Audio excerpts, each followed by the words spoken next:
Hello and good evening everyone.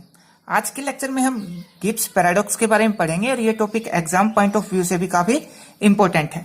तो जो Gibbs paradox है वो एक सेमी क्लासिकल मॉडल है जिससे हम एंट्रोपी निकालते हैं गैसेज का।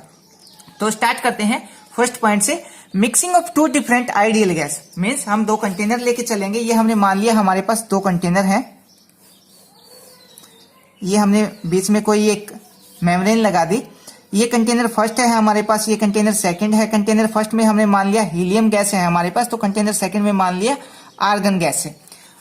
दो कंटेनर्स के अंदर हमने आइडियल गैस ली है यहाँ पे। तो कंटेनर वन के अंदर नंबर ऑफ पार्टिकल्स मान लिया हमारे पास N1 नंबर ऑफ पार्टिकल है। कंटेनर टू के अंदर हमने नंबर ऑफ पार्टिकल N2 मान लिया। कंटेनर वन के अंदर जो वॉल्यूम है वो मान लिया हमने V1। सेकेंड कंटेनर के अंदर जो वॉल्यूम है वो V2 मान लिया। उसके बाद कंटेनर वन का जो एंट्रोपी है वो हमने मान लिया सिग्मा 1 और कंटेनर 2 का जो एंट्रोपी है वो सिग्मा 2 मान लिया, या फिर हम इसको S1 और S2 भी मान सकते हैं। अब एंट्रोपी क्या होती है? एंट्रोपी होती है पार्टिकल्स या मॉलिक्यूल्स के अंदर जो डिसऑर्डरनेस होती है उसको हम एंट्रोपी बोलते हैं। और इन सिस्टम का जो एनर्जी है वो एनर्जी हमने सेम मान लिया। और इस सिस्टम वन का या कंटेनर वन का जो टेम्परेचर है वो मान लिया हमने T, और सेकेंड कंटेनर का भी टेम्परेचर हमने T ही मान लिया। मीन्स टेम्परेचर दोनों कंटेनर का सेम है। अब यहाँ पे अगर मैं इन दोनों गैस को मिक्स कर दूं, इनिशियल तो ये गैस क्या थी, अलग अलग कंटेनर के अंदर थी। हमने बीच में एक मेम्ब्रेन लगा रखी थी। मेम्ब्रेन से क्या होगा, जो फर्स्ट वाले कंटेनर के पार्टिकल हैं वो सेकंड में नहीं जा सकते, और सेकंड वाले कंटेनर के जो पार्टिकल हैं वो फर्स्ट में नहीं जा सकते। मीन्स जो हमारे पास मेम्ब्रेन है वो इनपरमिएबल है, वो पार्टिकल को अपने अंदर से पास नहीं होने देगी। अब मैं यहाँ पे ये जो मेम्ब्रेन है उस मेम्ब्रेन को यहाँ से हटा दूं तो क्या होगा, जो कंटेनर वन के पार्टिकल हैं वो कंटेनर टू के अंदर जाएंगे, टू के पार्टिकल वन के अंदर जाएंगे। मीन्स यहाँ पे जो पार्टिकल हैं वो क्या हो जाएंगे, मिक्स हो जाएंगे एक दूसरे के साथ। और पार्टिकल मिक्स होंगे मीन्स पहले कंटेनर के अंदर पार्टिकल कितने थे हमारे पास N1, सेकंड के पार्टिकल कितने थे N2। अगर दोनों कंटेनर के पार्टिकल जुड़ेंगे तो हमारे पास कुछ पार्टिकल्स आ जाएंगे। सपोज हमने N नंबर ऑफ पार्टिकल्स मान लिया। वॉल्यूम अगर इनका ऐड होगा तो वॉल्यूम कितना हो जाएगा, V2 हो जाएगा। और टेम्परेचर हमारे पास सेम है, दोनों सिस्टम का टेम्परेचर सेम है, तो टेम्परेचर और एनर्जी के अंदर कोई भी चेंज नहीं आएगा। अब इन दोनों सिस्टम की जो एंट्रोपी है वो एंट्रोपी क्या होगी, सिस्टम वन की एंट्रोपी क्या मानी है हमने, सिग्मा 1। सेकेंड सिस्टम की एंट्रोपी सिग्मा 2। अगर दोनों के पार्टिकल एक दूसरे के साथ जुड़ेंगे तो दोनों की एंट्रोपी भी ऐड हो जाएगी, तो क्या हो जाएगा, सिग्मा 1 प्लस सिग्मा 2। ये हमारे पास एंट्रोपी हो जाएगी सिस्टम की। तो स्टार्ट करते हैं, यही सब हम पढ़ेंगे। फर्स्ट पॉइंट से, mixing of two different ideal gas. हमने दो आइडियल गैस ली है यहाँ पे। फर्स्ट आइडियल गैस ली है वो हीलियम है, और सेकंड आइडियल हमने आर्गन ली है। Suppose there are two different ideal gas, one compose of N1 molecules. जो फर्स्ट गैस है उसके अंदर N1 मॉलिक्यूल्स हैं, जो सेकंड गैस है उसके अंदर N2 मॉलिक्यूल्स हैं। और let V1 and V2 the volume of two gas. हमने जो फर्स्ट गैस है उसका वॉल्यूम V1 मान लिया, सेकंड गैस है उसका वॉल्यूम V2 मान लिया। और थर्ड पॉइंट में, suppose further that these gas are separated by a membrane. तो यहाँ पे ये जो इनिशियली ये हमारे पास जो कंटेनर है, इन कंटेनर की जो गैस है वो अलग अलग है। हमने बीच में एक मेम्ब्रेन लगा रखी है, एक पार्टीशन फंक्शन लगा रखा है जो इन गैस को अलग अलग रखेगा, गैस के पार्टिकल्स को एक दूसरे के साथ मिक्स नहीं होने देगा। तो इस थर्ड पॉइंट में यही बता रखा है, suppose further that these gas are separated by a membrane. तो ये जो गैस है वो मेम्ब्रेन एक झिल्ली से क्या कर रखी है हमने, एक पार्टीशन फंक्शन से अलग अलग रख रखी है। हमने यहाँ पे एक सिस्टम मान लिया, सिस्टम के अंदर N1 पार्टिकल है, इसके N2 पार्टिकल है, V इसका वॉल्यूम V है, इसका वॉल्यूम V2 है, और दोनों का टेम्परेचर हमने T1 या T टेम्परेचर मान सकते हैं। यहाँ पे हम ये भी बोल सकते हैं सिस्टम का जो एंट्रोपी है वो S1 है, इस सिस्टम का एंट्रोपी S2 है, या सिग्मा 1 और सिग्मा 2 भी आप यहाँ पे एंट्रोपी मान सकते हो। और जो एनर्जी है वो दोनों सिस्टम का क्या रहेगा, सेम रहेगा। उसके बाद next point, they are at same temperature and pressure. Means दोनों कंटेनर का जो टेम्परेचर और प्रेशर है वो क्या रहेगा, सेम रहेगा। उसके बाद next point, if the membrane is now removed. Means हमने यहाँ पे ये जो बीच में पार्टीशन फंक्शन लगाया है, पार्टीशन फंक्शन को ही हम यहाँ पे मेम्ब्रेन बोल रहे हैं। अगर मैं इस मेम्ब्रेन को यहाँ से हटा दूं तो हटाने के बाद क्या होगा, जो इस तरफ के पार्टिकल हैं वो इस तरफ चले जाएंगे, इस तरफ के पार्टिकल इस तरफ चले जाएंगे। मीन्स जो पार्टिकल हैं वो एक दूसरे के साथ मिक्स होंगे तो पार्टिकल दोनों के क्या है, अलग अलग हैं। पार्टिकल्स अलग अलग हैं तो एक दूसरे के साथ रिएक्ट करना स्टार्ट कर देंगे। तो if the membrane is now removed the two gas will mix. दोनों गैस एक दूसरे के साथ मिक्स होना स्टार्ट हो जाएंगी, but there will be no change in energy of the two system. जब इन दोनों कंटेनर के पार्टिकल्स या मॉलिक्यूल्स एक दूसरे के साथ मिक्स होंगे तो उस सिस्टम की जो एनर्जी, उस एनर्जी के अंदर कोई भी चेंज नहीं आएगा और टेम्परेचर के अंदर भी कोई चेंज नहीं आएगा, क्योंकि दोनों सिस्टम का टेम्परेचर सेम है and the temperature remains same, तो टेम्परेचर भी सेम रहेगा। Let us now calculate the resulting change in entropy. अब एंट्रोपी के अंदर कितना चेंज होगा, एंट्रोपी यहाँ पे इंक्रीज होगी। एंट्रोपी इंक्रीज कैसे होगी, इनिशियली हमारे पास जो मॉलिक्यूल्स की जो डिसऑर्डरनेस थी, मॉलिक्यूल्स का जो मोशन था वो सिर्फ इतने ही एरिया के अंदर था, और जैसे ही मैं ये पार्टीशन या बीच का जो फिल्म मेम्ब्रेन हटाऊंगा तो अब मॉलिक्यूल्स के अंदर जो डिसऑर्डरनेस है वो क्या हो जाएगी, इंक्रीज हो जाएगी। मॉलिक्यूल्स ज्यादा रैंडम मोशन के अंदर मूव कर सकते हैं। मॉलिक्यूल्स जितना रैंडम मोशन के अंदर मूव करेंगे उतना ही मॉलिक्यूल्स का जो एंट्रोपी है वो इंक्रीज होगा। यहाँ पे हमने क्या बोला कि जो मेम्ब्रेन को जब हम रिमूव करेंगे तो ये जो पार्टिकल्स हैं, इन पार्टिकल का जो एंट्रोपी है मींस जो डिसऑर्डरनेस है वो क्या होगा, इंक्रीज होगा। अगर डिसऑर्डरनेस इंक्रीज होगा तो हम बोल सकते हैं जो मॉलिक्यूल्स या पार्टिकल हैं या जो सिस्टम हो, उस सिस्टम का एंट्रोपी इंक्रीज होना स्टार्ट हो जाएगा।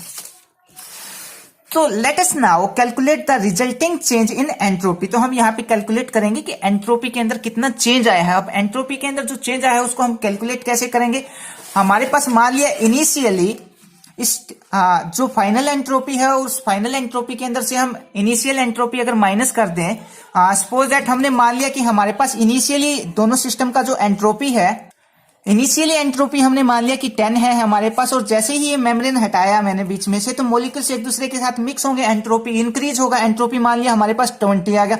अब कितना चेंज आया, हम क्या, final minus initial means final entropy कितना है हमारे पास और इनिशियल एंट्रोपी कितना हो। अगर फाइनल में से इनिशियल माइनस कर देंगे तो हमारे पास चेंज इन एंट्रोपी आ जाएगा। तो हमने जो चेंज इन एंट्रोपी है वो डेल्टा सिग्मा से डिनोट किया, और फाइनल एंट्रोपी क्या होगी हमारे पास, सिग्मा 1-2। और अब सिग्मा 1-2 के अंदर से मैं फर्स्ट सिस्टम का एंट्रोपी माइनस करूंगा और सेकंड सिस्टम का एंट्रोपी माइनस कर दूंगा। तो जो एंट्रोपी हमने माना वो क्या माना है, सिग्मा 1-2 फाइनल का है ये। अब माइनस करेंगे इसमें से इनिशियल का। इनिशियल क्या है हमारे पास, इसका हमने सिग्मा 1 मान लिया। जो फर्स्ट कंटेनर है जिसके अंदर हीलियम है इसका हमने सिग्मा 1 माना। सेकंड कंटेनर का हमने मान लिया सिग्मा 2। इन दोनों को ऐड किया, मतलब इनिशियल वाले दोनों को ऐड किया और फाइनल में से माइनस कर दिया, तो हमारे पास आ जाएगा चेंज इन एंट्रोपी। और चेंज इन एंट्रोपी हमने किससे डिनोट किया है, डेल्टा सिग्मा से।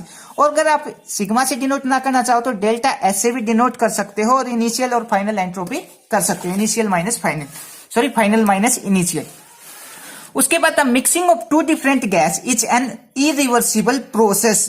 अब ये पॉइंट थोड़ा सा समझने का है। जब हम इन दोनों गैस को मिक्स करेंगे, हमने यहां पे मान लिया कि हमारे पास ये हीलियम है और ये नियोन है। अगर मैं इन दोनों गैसों को मिक्स कर दूं तो हीलियम के पार्टिकल इस तरफ चले जाएंगे और नियोन के पार्टिकल इस तरफ चले जाएंगे।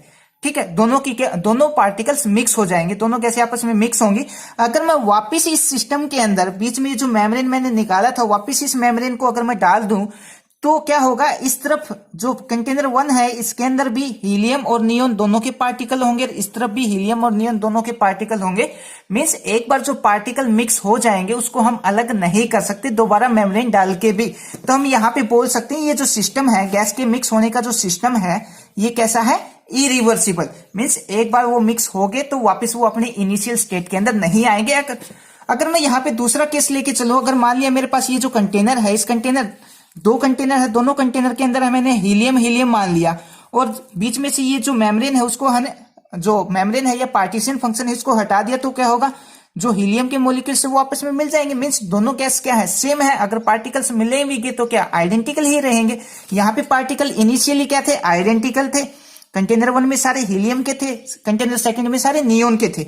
जैसे ही मैंने ये जो मेम्ब्रेन बीच में से हटाया तो पार्टिकल एक दूसरे के साथ मिक्स हो जाएंगे। अगर पार्टिकल मिक्स होंगे तो दोनों पार्टिकल्स को हम अलग नहीं कर सकते दोबारा मेम्ब्रेन डाल के भी। अगर सेम गैस है तो हमारे पास कैसा होगा, रिवर्सिबल होगा। अगर डिफरेंट गैस है तो हमारे पास इरिवर्सिबल प्रोसेस होगी।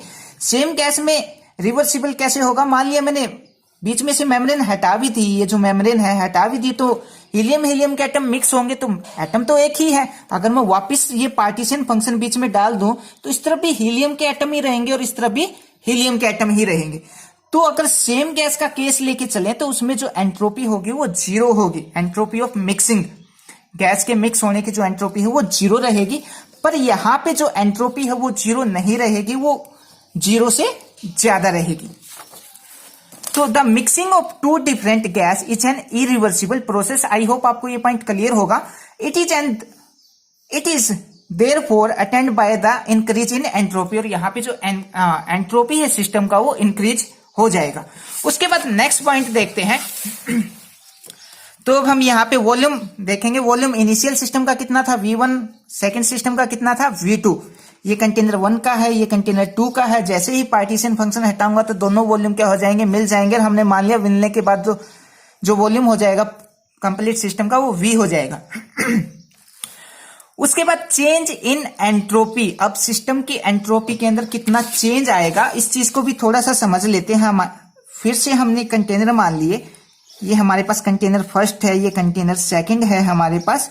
इसके अंदर हमने हीलियम मान रखा है, यहाँ पे हमारे पास हीलियम है, यहाँ पे हमारे पास नियोन है। तो जैसे ही मैं ये बीच वाली मेम्ब्रेन निकालूंगा तो क्या होगा, यहाँ पे जो पार्टिकल्स हैं वो एक दूसरे के साथ मिक्स होंगे, मीन्स मोलिकुलर डिसऑर्डरनेस इंक्रीज होगा। इनिशियली इसका एंट्रोपी कितना लेके चले थे हम, σ1, इसका कितना था σ2। और जैसे ही मेम्ब्रेन निकालूंगा तो एंट्रोपी के अंदर कितना चेंज आएगा, तो final entropy minus initial entropy, जैसा हमने पहले अभी बताया था, तो क्या हो जाएगा, चेंज इन एंट्रोपी को हमने डेल्टा सिग्मा से लिखा।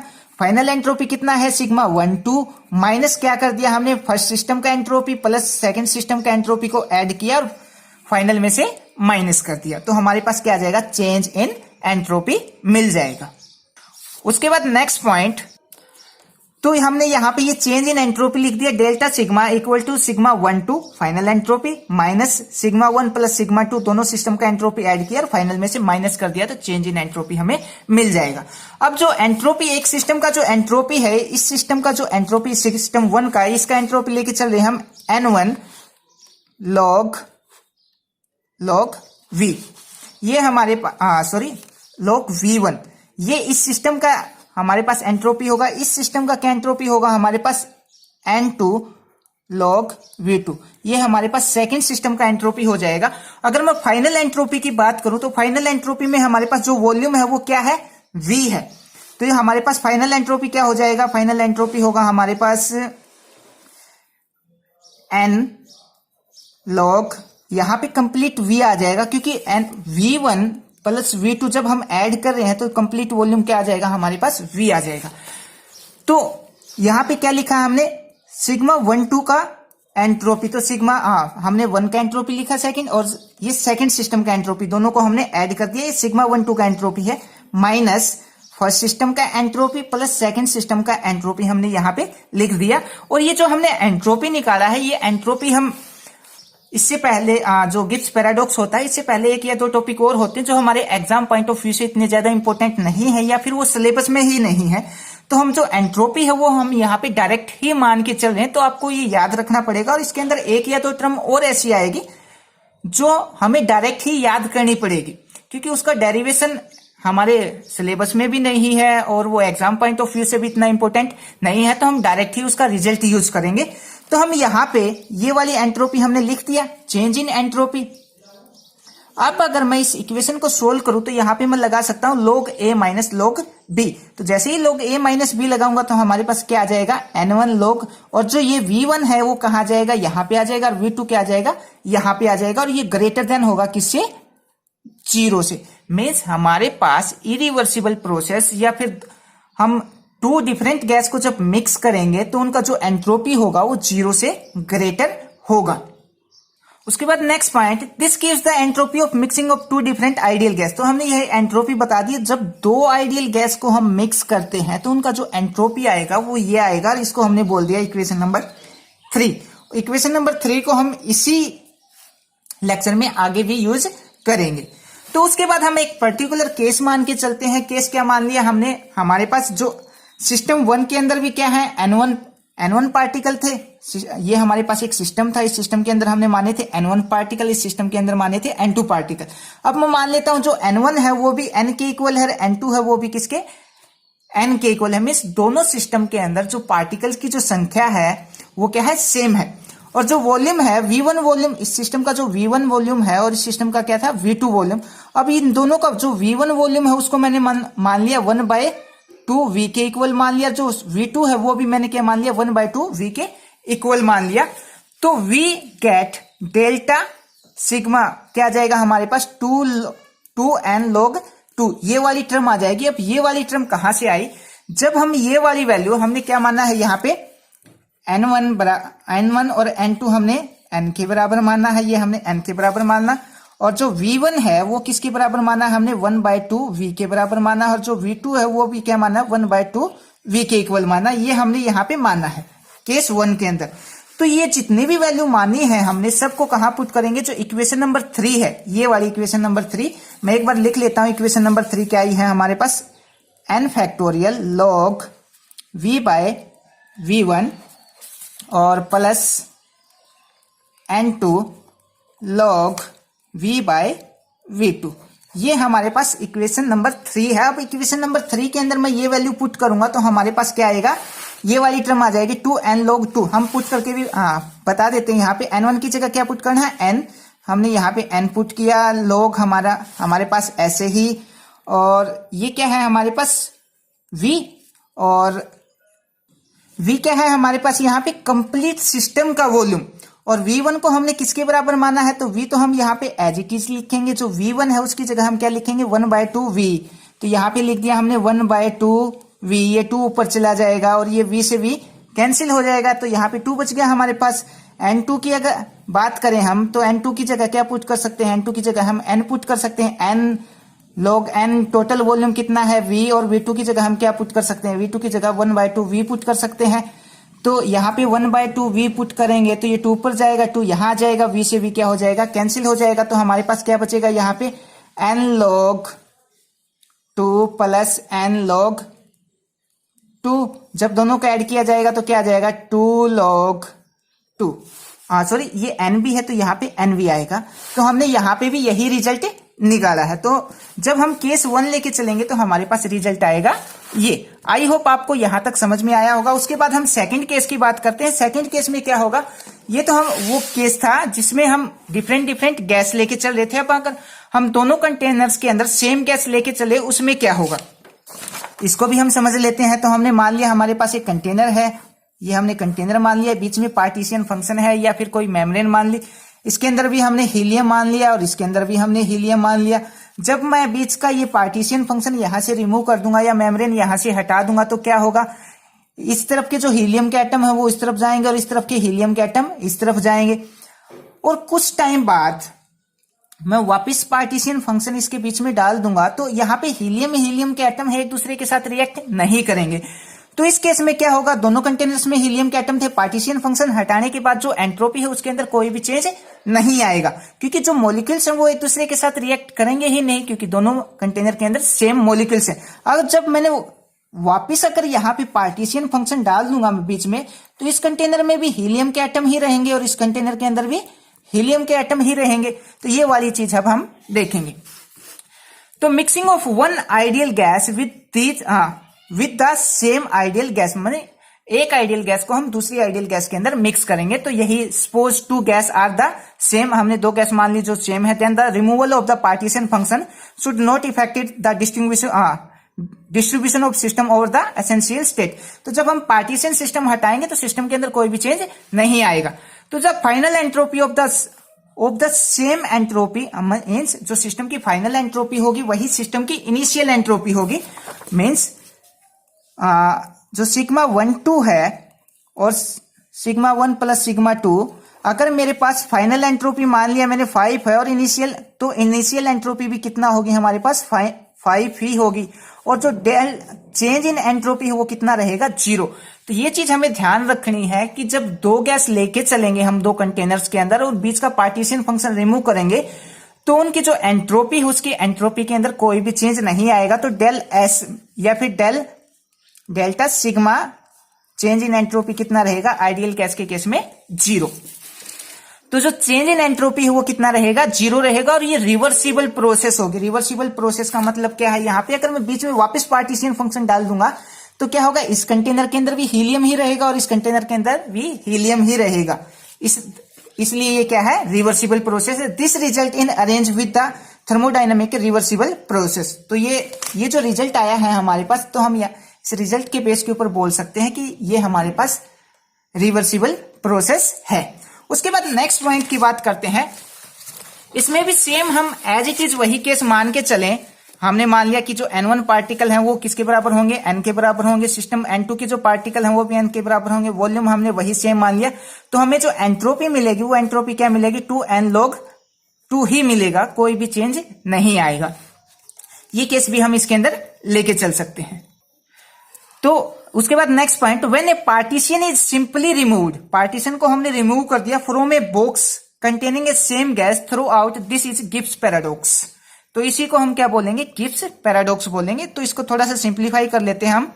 तो इस पॉइंट को भी थोड़ा सा समझ लेते हैं। हमने मान लिया कि हमारे पास जो दो डिफरेंट कंटेनर थे, दोनों में सेम गैस थी। अगर मैं ये पार्टीशन फंक्शन सिंपली रिमूव कर दूं, यहां से पार्टीशन फंक्शन या मेम्ब्रेन हटा दूं, तो दोनों के अंदर क्या होगा, partition function is simply remove from a box containing same gas. और दोनों गैसों के अंदर क्या है, दोनों सिस्टम के अंदर क्या है, हमारे पास सेम गैस है। इसी को हम क्या बोलते हैं, गिब्स पैराडॉक्स बोलते हैं। उसके बाद जो नेक्स्ट पॉइंट है, the Gibbs paradox implies that the entropy of A given gas depend on the history of A gas.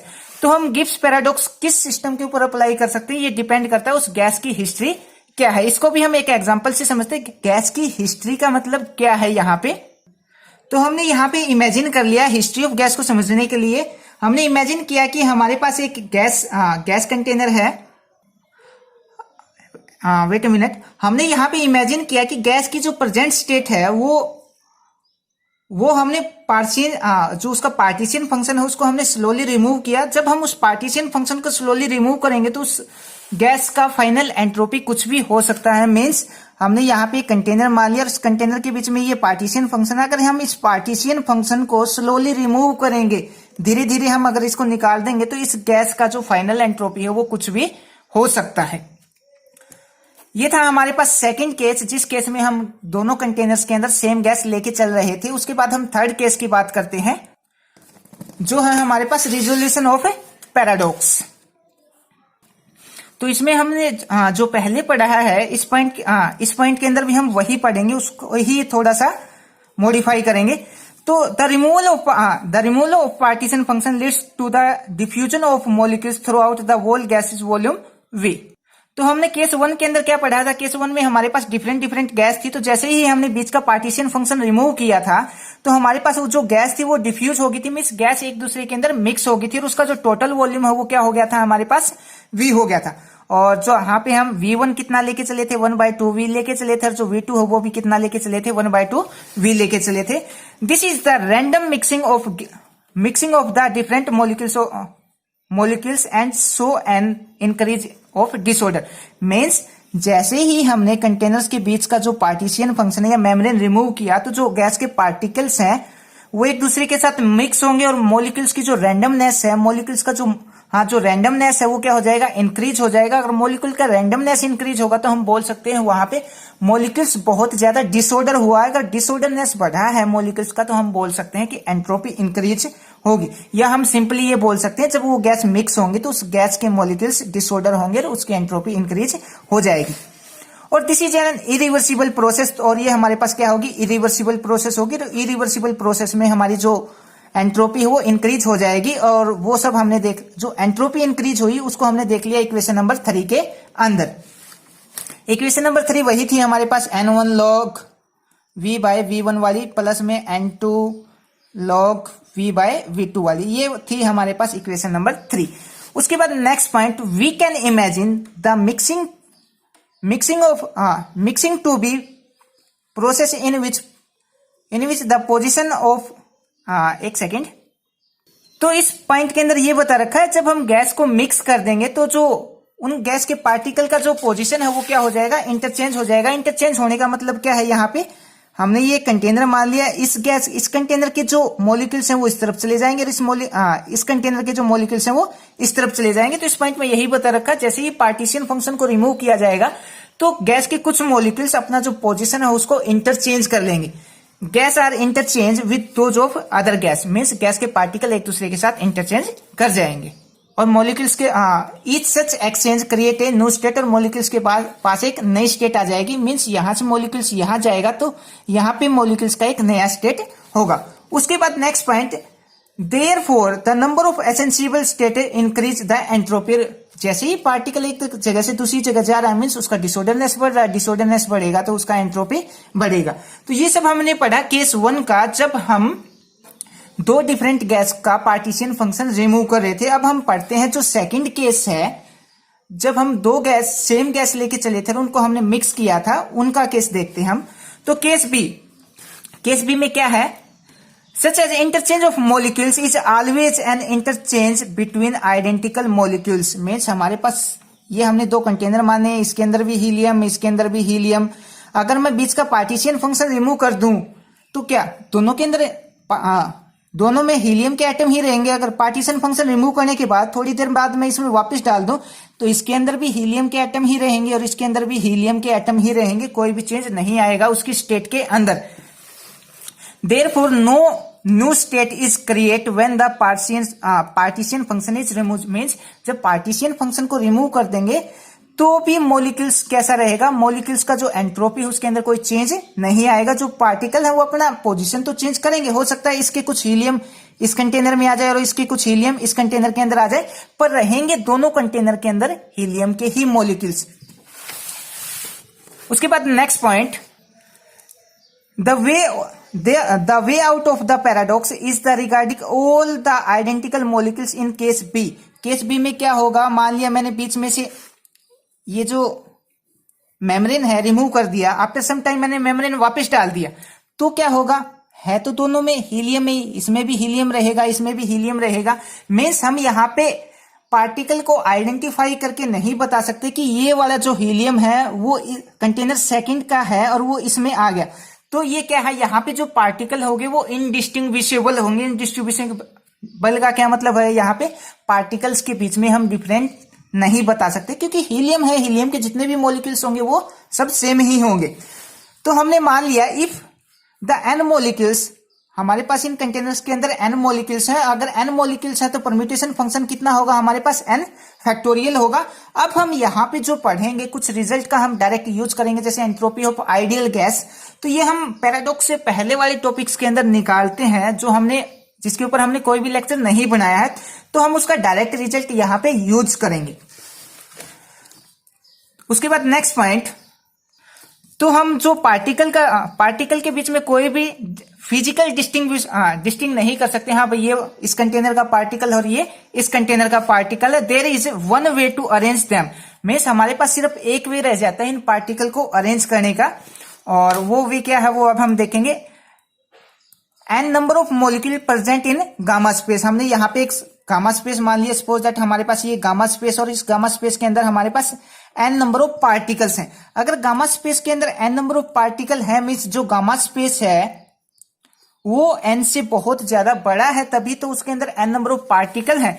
तो so delta gamma is too large. तो डेल्टा गामा को हमने बहुत ज्यादा लार्ज मान लिया, जो किससे, एन फैक्टोरियल से। एन फैक्टोरियल क्या है, हमारे पास पार्टीशन फंक्शन है। तो डेल्टा गामा को हम क्या लिख सकते हैं, यहाँ पे ये वाली चीज आपको याद रखनी पड़ेगी थोड़ा सा। So we should replace delta gamma by del gamma by n factorial. Means हम एक आइडियल गैस का एंट्रोपी ऑफ आइडियल गैस का एक इक्वेशन लेंगे और उसमें हमारे पास एक टर्म होगी डेल्टा गामा, और इस डेल्टा गामा को हम रिप्लेस करेंगे del gamma by n factorial. अब एंट्रोपी ऑफ आइडियल गैस क्या होती है, ये वाला जो पॉइंट है वो आपको इसमें याद रखना पड़ेगा। तो एंट्रोपी ऑफ आइडियल गैस होती है हमारे पास sigma equal to log del gamma by h की पावर 3n, और ये इक्वल होता है इस टर्म के। अब हम जो डेल्टा गामा है उसकी वैल्यू हमारे पास ये है, अब ये वैल्यू हम यहाँ पे पुट कर देंगे। तो यहाँ पे वैल्यू पुट करने के बाद हमारे पास क्या आएगा वो हम देखेंगे अभी। तो हमने यहाँ पे क्या किया है, ये जो डेल्टा गामा है इसकी जगह ये वाली वैल्यू हमने यहाँ पे पुट कर दी, तो हमारे पास ये आ जाएगा। अब हम लोग लेंगे, तो लोग लेंगे तो हमारे पास क्या आ जाएगा, ये आ जाएगा लॉग डेल गामा, जैसा कि हमने वहां पे किया था बोस-आइंस्टीन कंडेंसेशन, जो हम डिस्ट्रीब्यूशन फंक्शन निकाला था तीनों स्टैटिक्स का, वहां पे भी हमने इसका यूज किया था। h की power 3n minus log n factorial. अब जहां पे n फैक्टोरियल होगा, फैक्टोरियल वाली टर्म होती है, वहां पे हम स्टिरलिंग अप्रोक्सीमेशन का यूज करते हैं। वो क्या होती है हमारे पास, जैसे log x है तो इसको हम लिख सकते हैं x log x minus x। तो यहां पे भी हम स्टिरलिंग अप्रोक्सीमेशन का यूज करेंगे तो यह आ जाएगा हमारे पास ln डेल्टा गामा h की पावर 3n, और इसमें स्टिरलिंग अप्रोक्सीमेशन का यूज होगा तो यह आ जाएगा minus n log n minus n। ये हमारे पास आ जाएगा। आप इस टॉपिक को इतना सोल्व करके भी छोड़ सकते हो। अगर इसको एक स्टेप और करना है तो आपको वो वाला स्टेप याद रखना पड़ेगा, क्योंकि उसमें आइडियल गैस ऑफ एंट्रोपी का ही यूज किया गया है। वो स्टेप क्या होगा हमारे पास, ये आ जाएगा n log v by n e की पावर n की v बाय n, इसकी टोटल की power 3/2 plus n sigma naught. ये वाली टर्म आपको याद रखनी पड़ेगी। और इसके बाद हम ये बोल सकते हैं कि in indistinguishability of identical particle as assume in quantum mechanics. तो जो इनडिस्टिंग्विशिबिलिटी है पार्टिकल्स की, वो हम एज्यूम करेंगे किससे, क्वांटम मैकेनिक्स से। तो ये था हमारे पास गिब्स पैराडॉक्स, और इसका जो लास्ट पोर्शन है जिसमें हमने 2 या 3 इक्वेशन देखी, जो एंट्रोपी ऑफ आइडियल गैस है, ये वाला जो पोर्शन है वो हमें कहीं ना कहीं थोड़ा सा याद करना पड़ेगा। बाकी तो आई होप आपको अच्छे से समझ में आ गया होगा। ये रिजल्ट हमने डायरेक्ट यूज किया है, ठीक है। तो आई होप आपको ये टॉपिक समझ में आया हो तो अपने दोस्तों की शेयर करना। Thank you.